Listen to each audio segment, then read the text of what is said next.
ये है मेरी महानता। आज मैं एक और पक्षी की परेशानी दूर करने जा रहा हूँ। मोंटू बंदर महाराज, ये छतरी मुझे दे दो। आज सिर्फ एक पक्षी को छतरी नहीं मिलेगी। मेरे जंगल में जितने भी पक्षी हैं, आज सभी के घोंसले पर एक एक छतरी मेरी तरफ से लगाई जाएगी। बरसात का मौसम था। सुबह सुबह ही बादल घिर आए और तेज हवाएं चलने लगीं।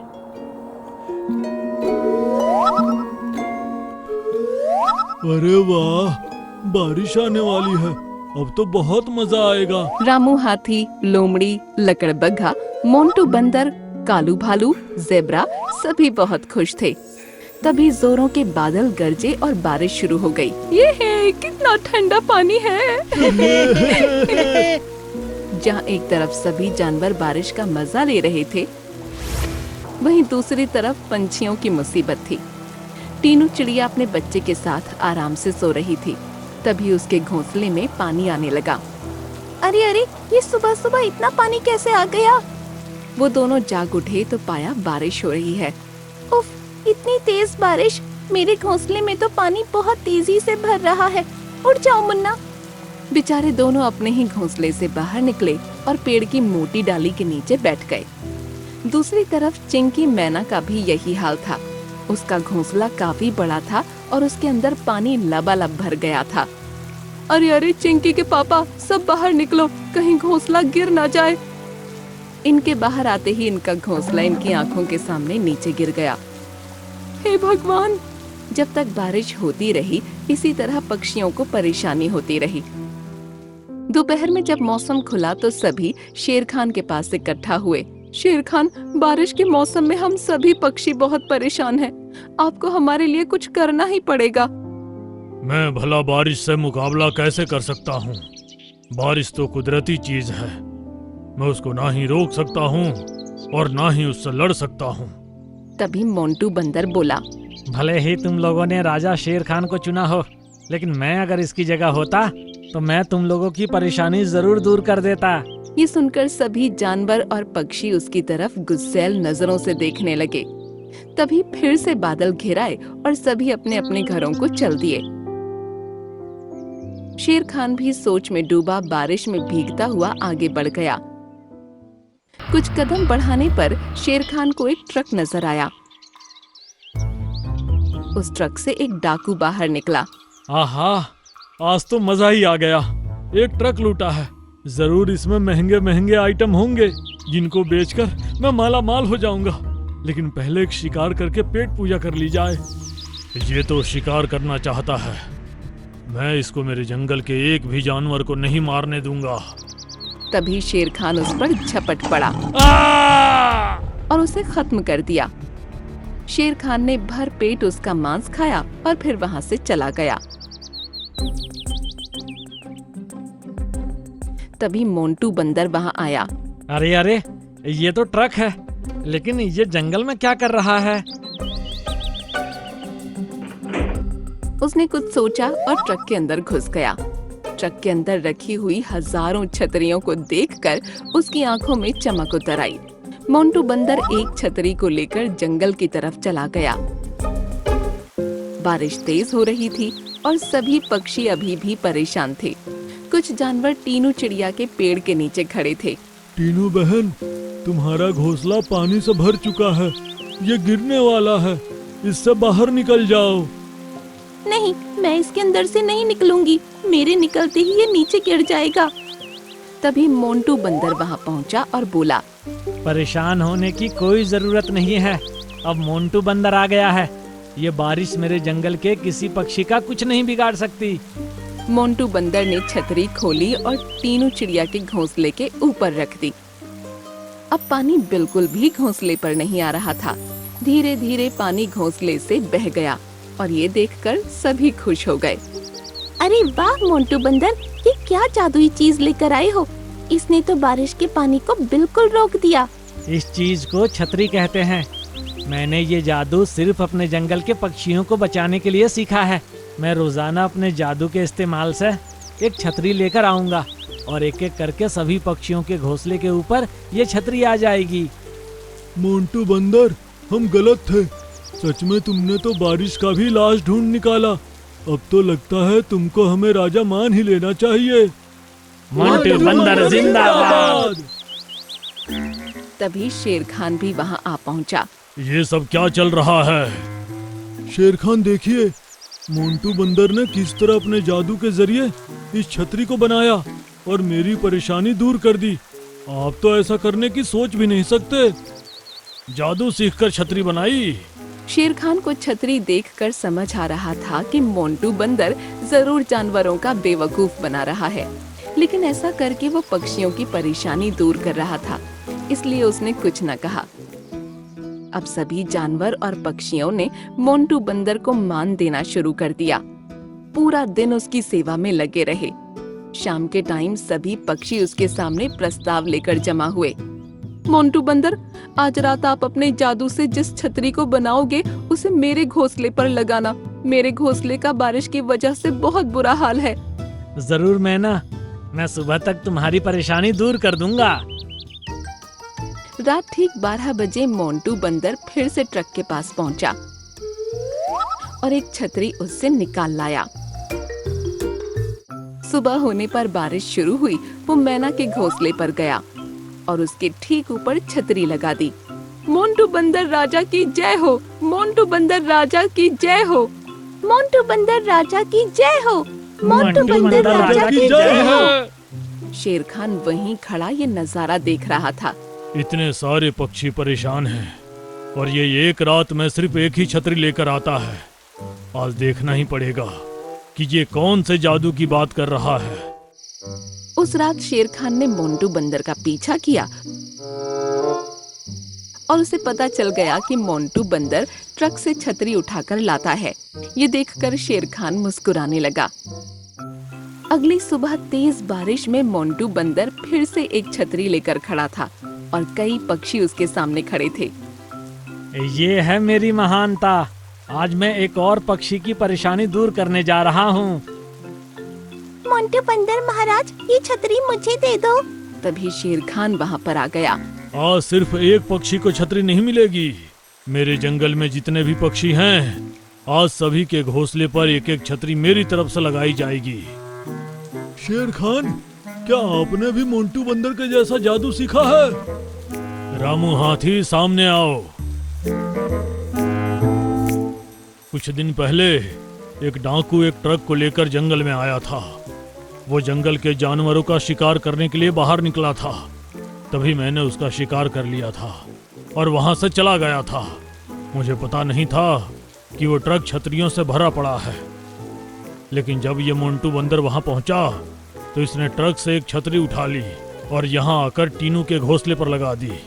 और इसने ये झूठ बोला कि ये छतरी अपने जादू से बनाता है, जिससे कि रोजाना इसकी जय जयकार की जाए। मोंटू बंदर, तुम चाहते तो एक ही दिन में सभी पक्षियों को छतरी देकर उनकी परेशानी दूर कर सकते थे, लेकिन तुमने हमें जो बेवकूफ बनाया है, ये बिल्कुल भी ठीक नहीं किया। तुमको इसकी सजा जरूर मिलेगी। नहीं। तभी कालू भालू और हिरन ने मोंटू बंदर के दोनों हाथ पकड़ लिए और फिर सामने से गेंडा भागा हुआ आया। गेंडे ने मोंटू बंदर को ऐसी टक्कर मारी कि वो बहुत दूर जा गिरा। उसके बाद शेर खान ने सभी पक्षियों के घोंसलों पर छतरियां लगवा दी। अब बारिश के सुहावने मौसम का मजा पक्षी भी लेने लगे और उनकी परेशानी दूर हो गई। हैं? ये सोनू कबूतर पागल हो गया है क्या? खाने की जगह पत्ता चुग कर ला रहा है।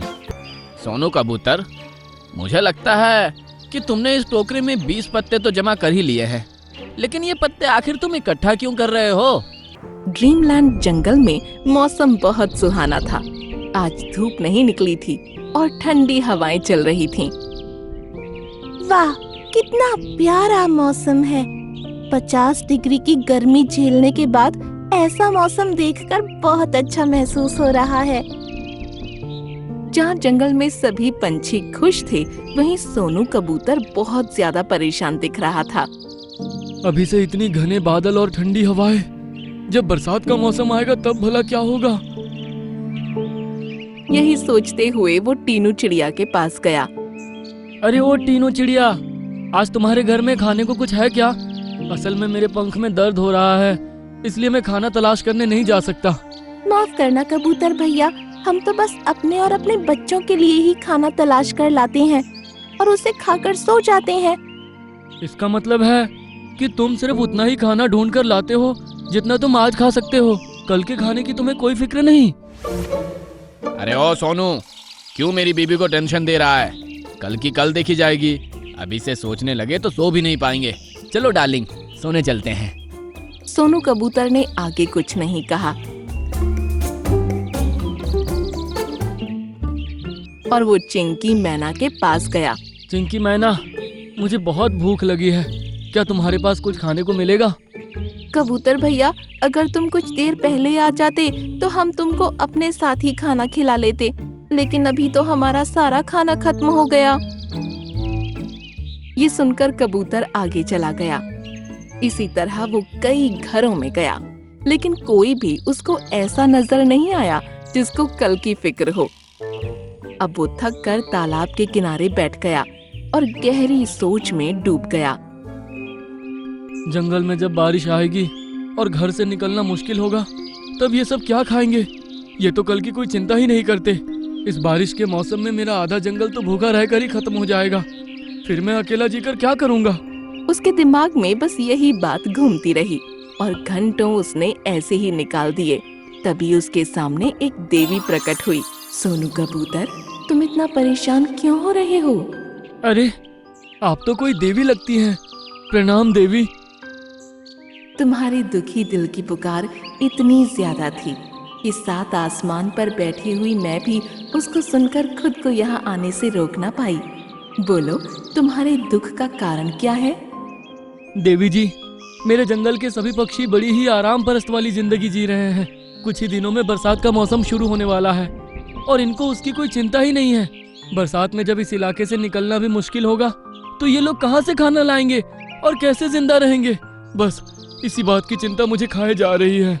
ये सुनकर देवी ने कुछ सोचा, फिर बोली, जब तुम यहाँ से अपने घर जाओगे तो तुम्हारे पेड़ पर तुमको एक खाली टोकरा रखा मिलेगा।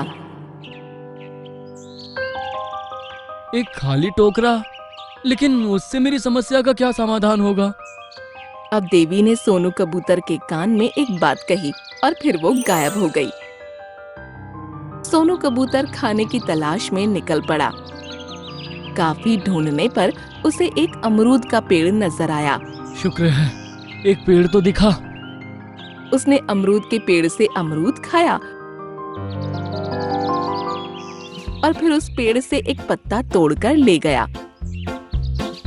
जब वो अपने इलाके में पहुंचा तो सभी पंछी उसको अजीब तरह से घूरने लगे। हैं? ये सोनू कबूतर पागल हो गया है क्या? खाने की जगह पत्ता चुग कर ला रहा है। सोनू कबूतर अपने पेड़ पर पहुंचा तो उसे वहाँ एक टोकरा रखा नजर आया। उसने उस पत्ते को टोकरे के अंदर डाल दिया। सभी पंछी ये देखकर हैरान रह गए। सोनू कबूतर रोजाना अब अपने मुंह में पत्ते दबा कर लाता और उस टोकरे में रख देता।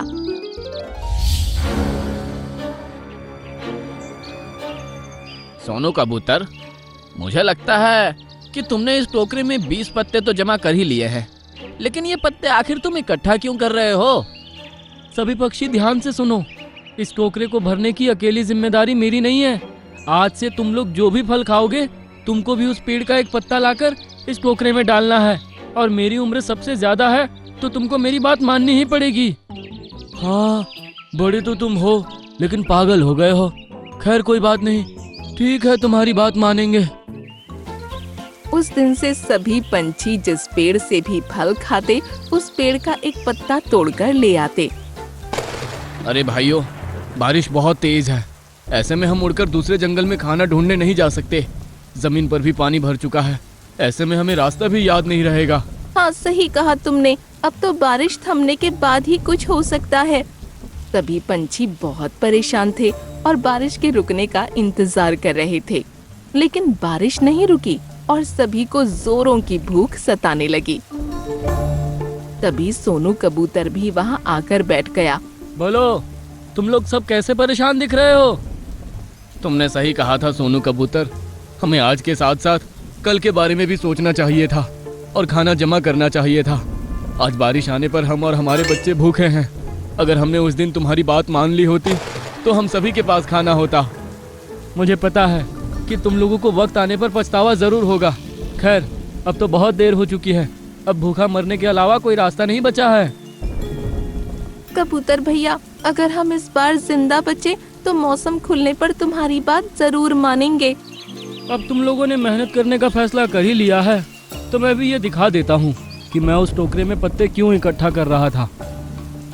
अब सभी पंछी सोनू कबूतर के साथ उसके पेड़ पर पहुँचे और वहाँ जाकर उन्होंने जो देखा उसे देखकर उनकी आंखें बड़ी हो गईं और हैरानी की कोई सीमा न रही। उन सभी ने देखा कि जिस टोकरे में इतने दिनों से वो पत्ते जमा कर रहे थे वो अब पूरी तरह फलों से भरा हुआ था। ये सब क्या हो रहा है? ये आखिर हुआ कैसे? मुझे तो कुछ समझ नहीं आ रहा। उस दिन जब मैंने पाया कि तुम लोगों को बरसात के मौसम की जरा सी भी चिंता नहीं है तो मैं घंटों तालाब के पास उदास बैठा रहा। तब मेरे सामने एक देवी प्रकट हुई और उन्होंने मुझे ये टोकरा दिया। आज से तुम जिस भी पेड़ से फल खाओ तो उसका एक पत्ता तोड़कर उस टोकरे में डाल देना और ऐसा ही तुमको रोजाना करना है। बारिश का मौसम आने पर जब भी इस टोकरे में बारिश का पानी पड़ेगा तो एक पत्ते के बदले इसके अंदर उसी पेड़ पर उगने वाले 10 फल आ जाएंगे जिस पेड़ का वो पत्ता होगा। इसीलिए मैं जिस पेड़ से भी फल खाता उसका एक पत्ता इस टोकरे में डाल देता था और तुमने भी मेरे कहने पर एक पत्ता इसमें रोज डालना शुरू किया, जिसके बदले बारिश शुरू होते ही ये फलों से भर गया। अरे वाह, अब हमें भूखा रहने की जरूरत भी नहीं पड़ेगी। तुम्हारा बहुत बहुत शुक्रिया दोस्त। हाँ, लेकिन अगले साल तुम सभी मेहनत करके खाना इकट्ठा करोगे। ये टोकरा बारिश का मौसम खत्म होते ही अपने आप गायब हो जाएगा। हाँ सोनू कबूतर, हम तुम्हारी बात को हमेशा याद रखेंगे और आगे की सोच कर चलेंगे। इसके बाद सभी पंछियों ने टोकरे से फल निकाले और खाना शुरू किया। उनको चैन से खाना खाते देख सोनू कबूतर को भी बहुत सुकून मिला।